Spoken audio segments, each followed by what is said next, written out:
Coming up at 11, the body of a man who went missing after a boating incident has been recovered. Dedicated to Eastern and Southern Kentucky, this is WYMT Mountain News at 11.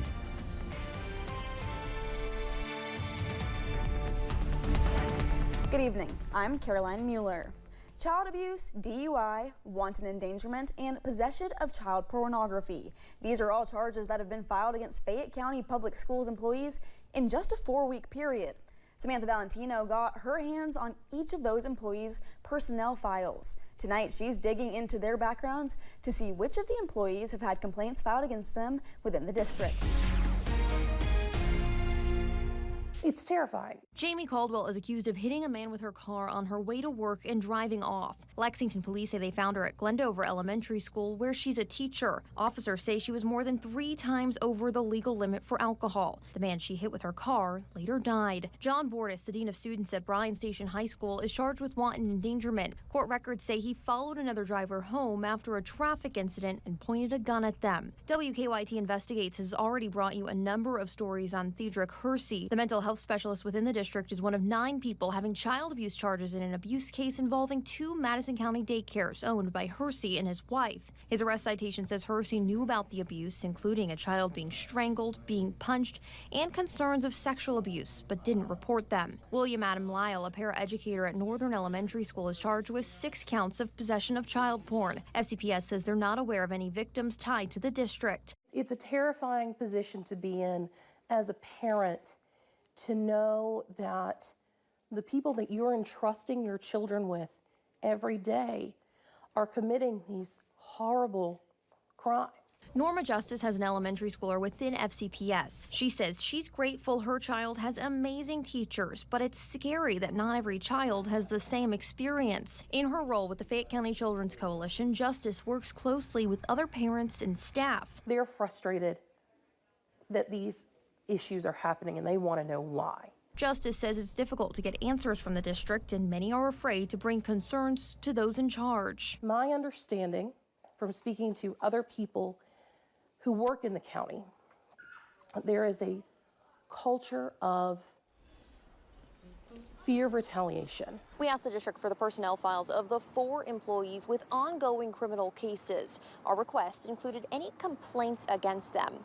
Just one contained any allegations, and that was John Bordis's. In addition to his role as dean of students, Bordis also served as a safe crisis management trainer for the district. He trained other staff members on preventing and managing crisis events. In 2019, he was accused of certifying staff members who didn't actually complete the full training. As a result, this personnel meeting summary says he was to be reprimanded by the superintendent and barred from serving as an SCM trainer. Another personnel meeting summary details a 2023 incident where Bordis is accused of being caught in a, quote, intimate situation with an unidentified staff member inside Bryan Station High School during school hours. According to the summary, a student walked in on them in the school's training room. The summary says the incident, quote, caused disruption at BSHS, but also at 2 other schools as the story spread. The recommendation was for Bordis to complete additional mandatory online safe school trainings. He was not placed on administrative leave until he was criminally charged in March. In Lexington, Samantha Valentino, WKYT. FCPS says all 4 employees have been placed on administrative leave. We asked the district about staff members fearing retaliation if they speak up about their concerns. They said in part, quote, "Today, we are not aware of any instances where an employee who reported misconduct experienced retaliation. While it's unfortunate that this perception exists, there is no evidence to support it," end quote. We continue to follow a shooting that happened yesterday in Knox County. The victim, who was shot and flown out to UK hospital, was released from the hospital today. Police also say they have identified a suspect in the case. But one thing that has not changed in the case, the suspect is not in custody. Police are asking for your help finding 42-year-old Daniel Edwards. Take a look at your screen. This is a picture of Edwards. Police say he is described as 6 feet tall with a shaved head with tattoos on his neck and arms. If you know where he may be, contact the Knox County Sheriff's Office at 606-546-3181. Police say to not approach him. He is considered armed and dangerous. New information about a missing fugitive who was found in Rowan County. Police say Anthony Martinez escaped custody while being treated at a hospital Tuesday. Police found him yesterday in the Triplet Creek area after searching that area for days. An arrest citation says during the arrest, Martinez tried to grab an officer's gun and punched an officer in the face. He is facing several new charges, including assaulting an officer and attempting to disarm an officer. We continue to follow a developing story. The Laurel County Sheriff's Office confirms they have found the body of a missing man. 26-year-old John Myrick went missing 5 days ago.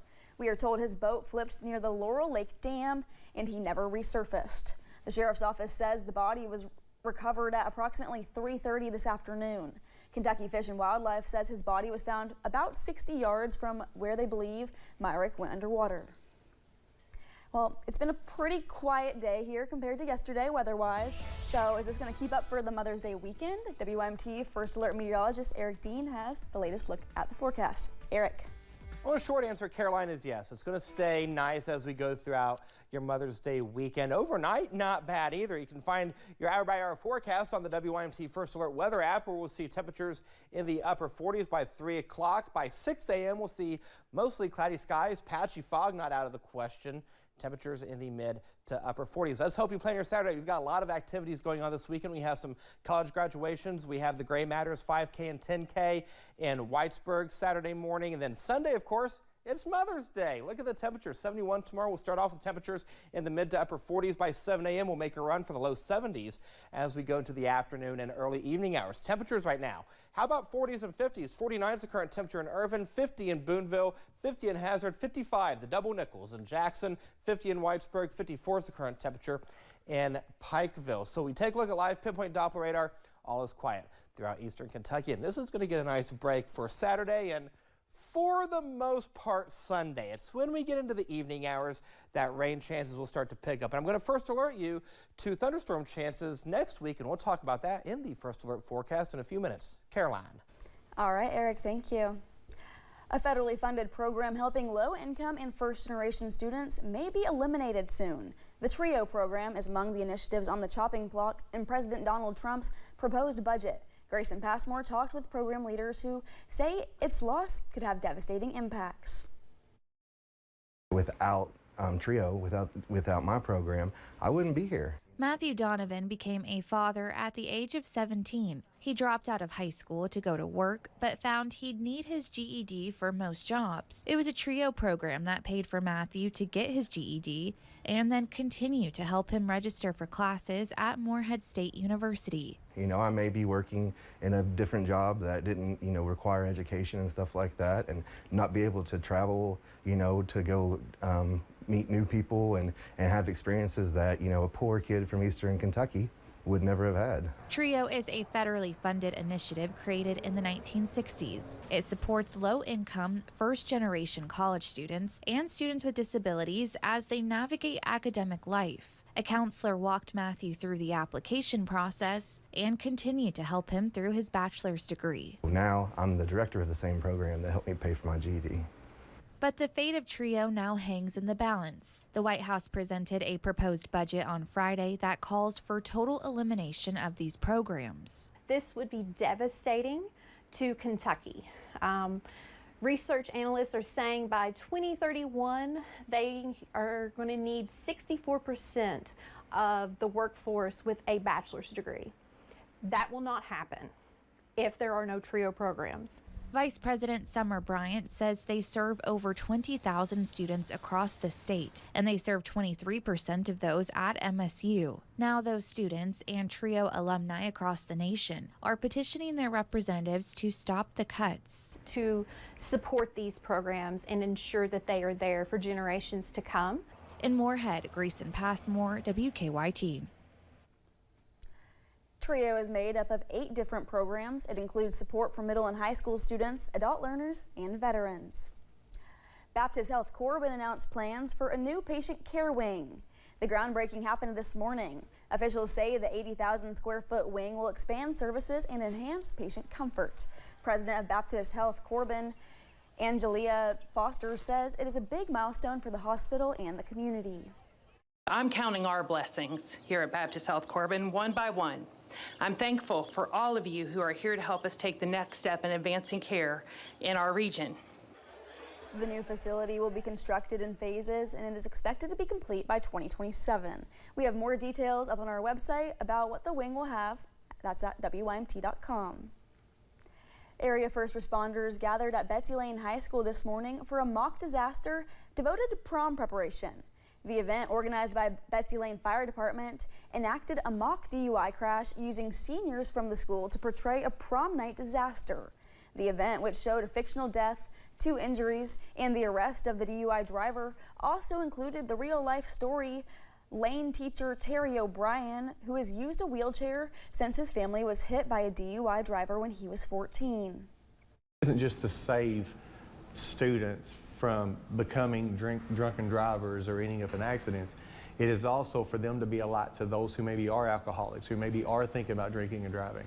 And it gives them something they can say, hey, listen, let me tell you about this teacher I had and what he went through. Let me tell you about what they told us during this program. O'Brien said the crash that placed him in that wheelchair ended in the death of the person who was driving under the influence. He hopes his story will stick with the students for years to come, not just on prom night. Coming up on Mountain News at 11, the 38th annual Big Sandy Senior Games kicked off in Prestonsburg this morning. And in the world of weather, all is quiet for now, but thunderstorm chances are in the forecast. Details coming up.